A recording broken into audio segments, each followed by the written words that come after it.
Welcome back to another episode of Get Paid for Your Pad. I am Kaye Putnam, head of marketing and branding at Freewyld, stepping in for Jasper Rivers. And I'm here with Eric Moeller, the CEO of Freewyld and Freewyld Foundry. We've been doing a series of episodes. Thank you so much for listening. And today we are going to be talking about, I'm going to pause because I don't want everybody to tune out, but we're talking about revenue management. Eric, you want to kick us off? Yeah, Why do we need to care? Why should we keep listening? it's so funny. I never thought that I would be this excited about revenue management in my short-term rental journey. It's been almost 10 years in short-term rentals full time. And I think like most short-term rental operators and hosts, we understand revenue management to a certain point. We have our pricing tools, we do our things, but majority of our time, we're ignoring that part of the business. I think in today's short-term rental markets, we got to stop ignoring that. For me, it's boring as hell. But I mean, right before the podcast, you said it's like the results of this boring thing in your business is what gets it so exciting. Right. And it's like something that we're seeing in Freewyld is just freaking awesome to see the results of our revenue strategy. And now with our clients and seeing like some insane results. That's the thing. Like when we talk to short-term rental operators that have a good brand, they're scaling, they have their operations dialed in, they have their technology dialed in, and then the CEO is still the one who is pricing their properties. We know that unless they're completely obsessed with numbers, they're leaving money on the table. I think it's really, really important. We talk about many different aspects from brand to unreasonable hospitality to operations and all of that. But I think it's time as an industry that we make revenue management sexy and like bring that into the forefront of every operator, regardless of size. And I think on today's podcast, like we'll talk about the way that we look at revenue management from that CEO mindset. What decisions do they have to make on what avenue they're going to take with revenue management, right? So Exactly. we won't get into the nerdy side of the numbers. We'll bring Jasper back on for that. This is really mindset wise of like how to make a decision after this podcast or what to do with your revenue management so you're not leaving money on the table. Heck yes. And it's not just us being like, oh, we think this is important. By the way, we happen to sell a service that offers this for clients, but we have literally seen across the board with all 30 plus of our clients, they are professional hosts. They are already generating over $1 million. And yet, because they don't have the expertise or the time or the bandwidth to pay attention to this, we see every day that they were leaving so much money on the table. And it's truly our honor to be able to step in and solve that for people. But that may or may not be the right choice, depending on where you're at in your business and what your priorities are. So we're going to dive into this strategic decision making that a CEO needs to make when it comes to revenue management. Because like Eric said, we're not going to be talking about minimum stay settings or pacing or demand curves on this podcast. We're going to leave that to the expert, Jasper. But we do want to open up this conversation from the CEO and leadership point of view of how do we make this a strength in our business instead of something that we're ignoring. That's right. Yeah. I think it's one of the most important things, and we're going to see the biggest shift in operators. Like once they make this shift, what we're seeing is like a massive growth in revenue, but then also more energy and excitement for that CEO or that host to go out and do the things that they love to do the most in their business, which is, hospitality, hosting, finding new properties, all the things. So, but yeah, let's dive into it. Should be fun. Amazing. So let's rewind just a beat. How would a host know that they are leaving money on the table? What are the trigger points or the catalyst moments that tell somebody that they need to start paying attention to revenue management? Yeah. So let's just establish a baseline that every single host out there, regardless of the size of their business, should have a dynamic pricing tool. Right. We should never be using Airbnb smart pricing. You're going to be leaving money on the table. If you're using Airbnb smart pricing, walk away from that. Choose a pricing tool. We love Price Labs, but I've used Wheelhouse for many years, Beyond, all the major dynamic pricing companies in the short-term rental space all do an absolutely incredible job at what they're supposed to do is study the data and give you some information to take some actions. To answer your question, how do you know if you're leaving money on the table? The first question I think you should check in with is this a skill set of yours? And does this give you energy or take energy from you? Right. So I know for myself, before Jasper really kind of developed out our RPM revenue management strategy for Freewyld, prior to that and all throughout the years, I just had a pricing tool and I allowed it to set its decision making. And I was in there maybe once or twice a month, just kind of pressing buttons, moving things, dropping prices, increasing prices with no real strategy. And it was because, one, I didn't know what I was doing. Two, there was really no real resource to up level my skill set. And three, it did not bring me any joy or excitement. But as the CEO, I felt like I had to continue to run that. I didn't really know anybody else that was going to make those decisions. So if you're in that position where you have a pricing tool, and we talked to a potential client who's out of Canada, beautiful market, and he's grown like crazy. He's adding 10, 20 units a month to his portfolio. Beautiful properties, beautiful market, great brand, great CEO mindset, awesome team. And he's still running his pricing. He's got wheelhouse and he touches his pricing settings maybe once or twice a month. And I knew immediately, like, hey, you're leaving money on the table. I know, like, as soon as we complete this revenue report, I'd be surprised if he's maximizing revenue. I think that's the biggest thing is, like, one, you have to have a pricing tool. We love Price Labs, but we also love Wheelhouse and Beyond and everybody else. They're all great. Two is you got to ask yourself, if you're the one who is leading that pricing tool in your pricing, is this a skill set and is it giving you energy or taking energy from you? Right? It took energy from me and was not a skill set of mine. But once Jasper stepped in for Freewyld, I've never seen him so happy. And it was a skill set. So it gave him energy and it was a skill set of his that he just kept improving. I was like, hey, guess what? You got a new job. You're leading all the pricing for Freewyld. So I think that's the very first part is, like, do a check-in for everyone who's listening.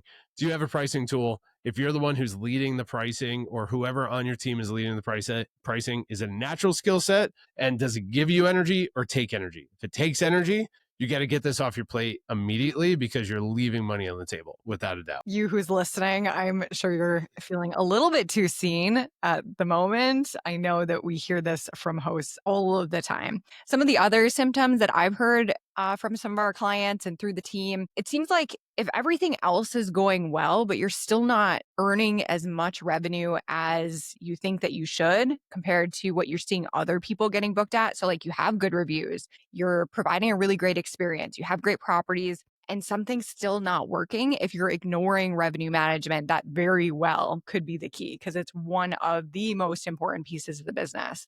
Can you think of any other, like, situations or moments where somebody could have that aha moment that, like, "Oh, I really need to pay attention"? Yeah, actually, I was on LinkedIn this morning and someone posted today their strategy to driving direct bookings in the short-term rental space. And my question was, like, what is your revenue strategy? Like, you have this awesome flywheel. What is your revenue strategy? And the response was, it's very complex, but my pricing on my direct booking website should be the cheapest across the board. So meaning, like, cheaper than Airbnb. And I knew immediately that this person does not have a revenue strategy in place. And I used to think like that. I literally used to think like that my direct booking website had to be the cheapest in the marketplace, right? And then on Airbnb, I would increase it. And on booking.com, and I would increase it. And that's not a pricing strategy at all. Right. It's like, we need a real strategy in place that is driving revenue, regardless if you're booking on Airbnb or your direct booking website. It should be a strategic approach to how we're pricing and pacing our properties. At the end of the day, if you're guessing at your prices of, like, we don't have any bookings, so I think we should just drop it. Or like, we got a booking here, we should just increase it, right? That's a guessing game. And if you're doing that, most likely, unless you're a really good gambler, most likely you're leaving money on the table.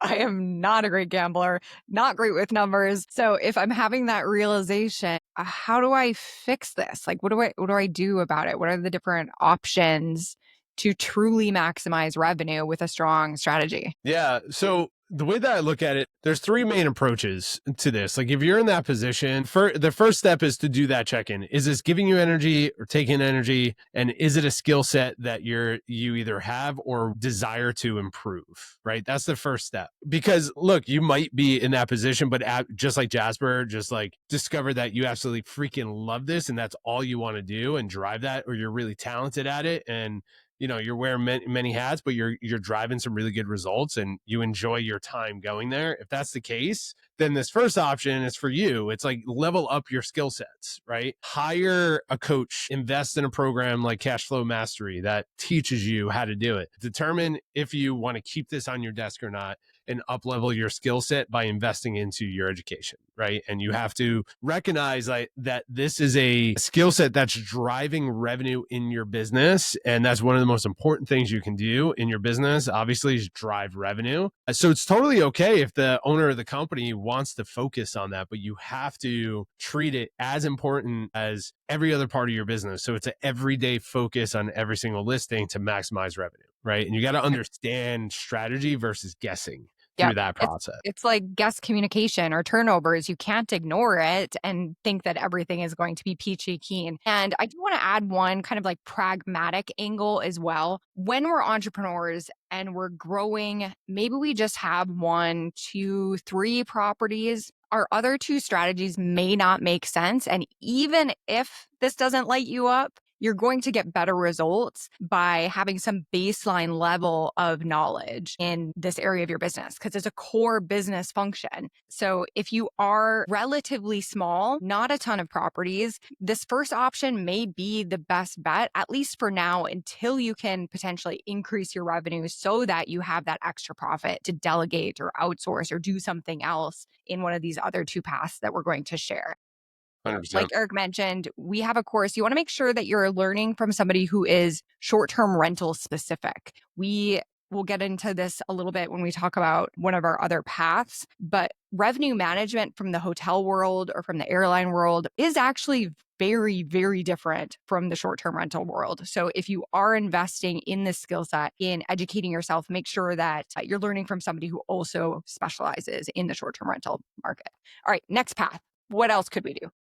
Yeah. So the next step is obviously hiring in-house, right? What we have found is that threshold of hiring a in-house revenue manager or a revenue growth strategist really is for either companies that have the goal and the ambition to scale very quickly, and that that's going to happen, or if you're at the point where you're at here in the States, maybe $2 million, three, four, five.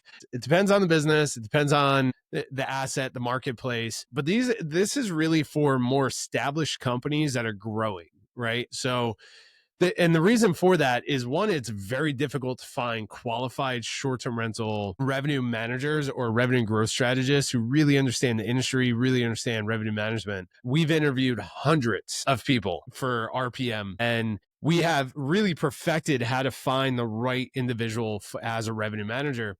And these are very high level, talented individuals that require and expect and deserve high salaries for their skill set and their focus and the results that they're going to get.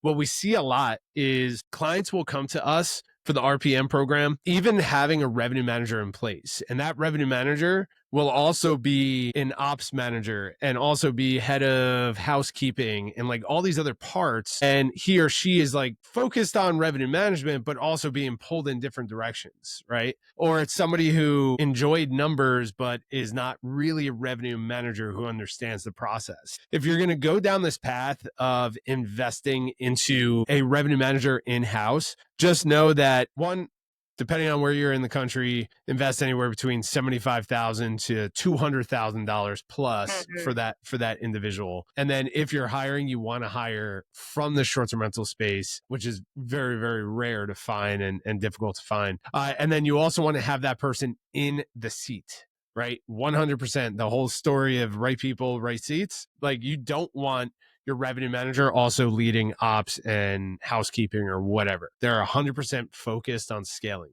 This is why we say it only really makes sense to hire in-house, is if you plan on scaling quickly or you're at the scale of 50 plus listings. And even that, it may not financially make sense to have that in-house. Well, even with us, we're bringing on brilliant new team members as revenue managers that have a lot of experience. And even then, we are still putting them through extensive training so that they drive the very best results for the clients that they're working with.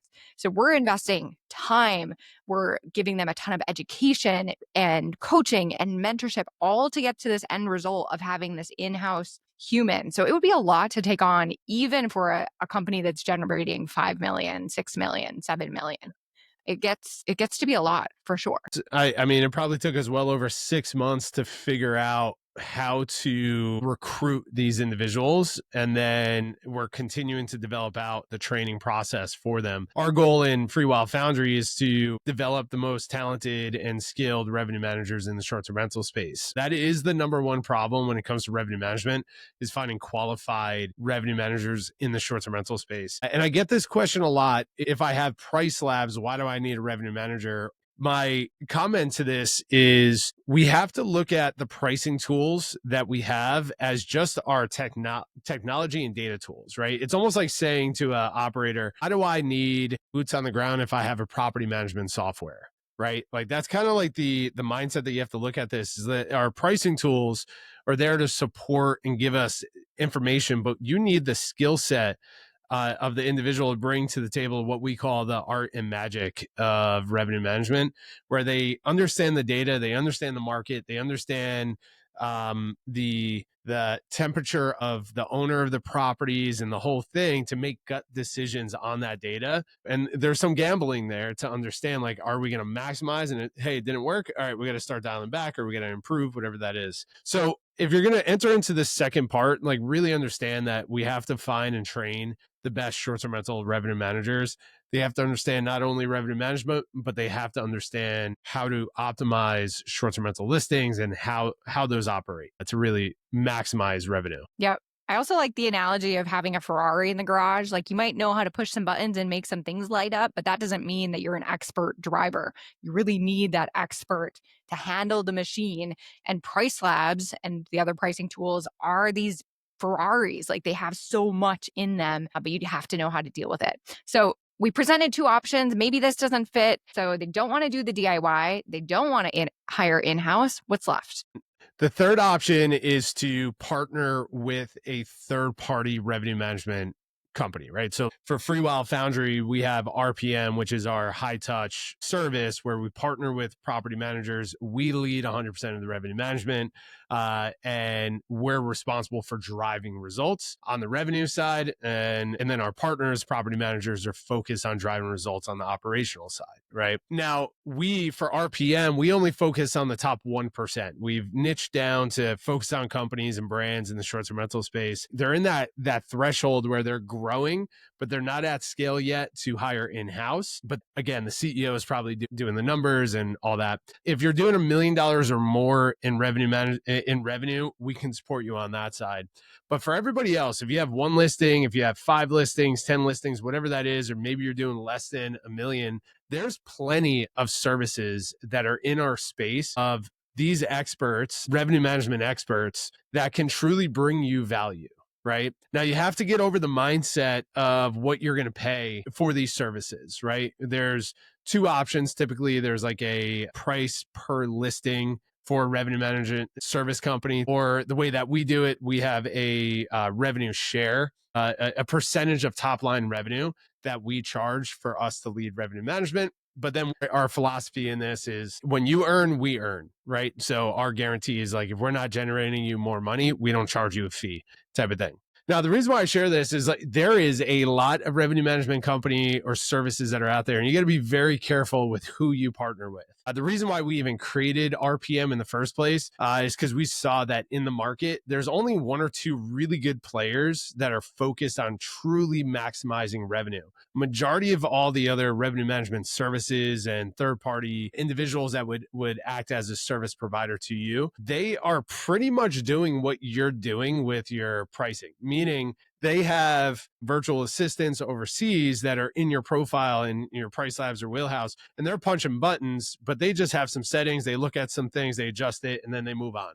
Right. And there's really no major growth there because there's no incentive there for them either. So you have to be very careful with who you choose. Obviously, we believe that we're the best in the space for the top 1% operators. But there's plenty of companies and operators, and you'll know it. If you get out there on LinkedIn, you go to the events, you'll see these individuals on stages. They're the leaders in this space. A majority of these individuals can support you, even if you have one or two listings. Obviously, if you're on that bigger end, we would love to, support you on that side. But I would highly suggest, like, if you're not going to level up your skill set and you're not in a position to bring revenue management in-house, take immediate action and start interviewing everybody. Hit us up, hit up our, competitors in the space, hit up everyone and just interview everyone to try to find your right partner when it comes to revenue management. Because I guarantee you, if you're doing what we just mentioned, you're leaving quite a bit of capital on the table. Yeah. Yeah. And to circle back to how we started this conversation, if you aren't sure if you're leaving money on the table, our first step is a no obligation, human led audit of your portfolio. So if you're doing over a million, like Eric mentioned, that threshold, we'll take a look at your whole pricing strategy in your portfolio and tell you specifically if we think that there are improvements that can be made that are going to make you more money. And that's no obligation, completely free. You just have to apply and go through that process. So we'll drop a link in the show notes for that revenue report. And we're about out of time, Eric. So we'll have to Yes. continue chatting on another episode. Today's a busy day. We're stacked back to back here, but we wanted to bring this to the community because it's something that we're very present to us. And the more hosts that we talk to in the industry, we recognize, like, man, the ones that really figure out revenue management are the ones that are going to really excel and succeed in the short-term rental space. We see it all the time, like the news headlines of Airbnb markets are crashing and, because of tariff wars and all this other stuff that, Airbnb is dead. We have clients all around the world, all of them, every single one of them are thriving in their markets, right? We have one client that, what was that one, the latest result, 66% increase in revenue. Jasper just dropped that stat. We're like, all right, we got to dive in and see what's going on here. But anyway, the reason we're bringing this to you is like, we just feel that we want to combat the negative mindset and the negative narrative that's out there in the world about the short-term rental industry. Obviously, we believe in brand forward companies, beautiful properties, incredible hospitality, incredible operations, but also we believe in incredible revenue strategies. If you don't have that in place, you're leaving money on the table. But if you develop the discipline to either level up your skill set and own it every single day, or hire somebody in-house that's truly qualified, or partner with someone like us or somebody else that's out there that could really bring you the right revenue strategy, you will start increasing, outperforming in your marketplaces. So that's what we want to see for everybody. Next week, we're pretty excited because we're going to roll out our 4 non-negotiables for a successful short-term rental brand. And I think we're going to build that into a series over the next few episodes as well. Yeah. Appreciate it, Kaye. Thank you for leading this. If anybody has any questions on this, for me, I've been spending a lot of time on LinkedIn. So if you want to get in touch with me personally, Eric D. Moeller on LinkedIn, just shoot me a message, drop a comment, whatever you want to do, and we'll chat. And then, Kaye, what's the best way to get in touch with you? I'm also on LinkedIn, Kaye Putnam, like I mentioned in the beginning. So LinkedIn, definitely look at Eric's recent content. Some of it has been blowing up and going a little bit viral. Really valuable stories and insights and lessons that he's sharing there. So go search for Eric, and then I'll probably pop up in that side thing of like people that you also might know. So connect with me as well. Thank you so much for listening, everybody, and we'll see you in the next episode. Adios.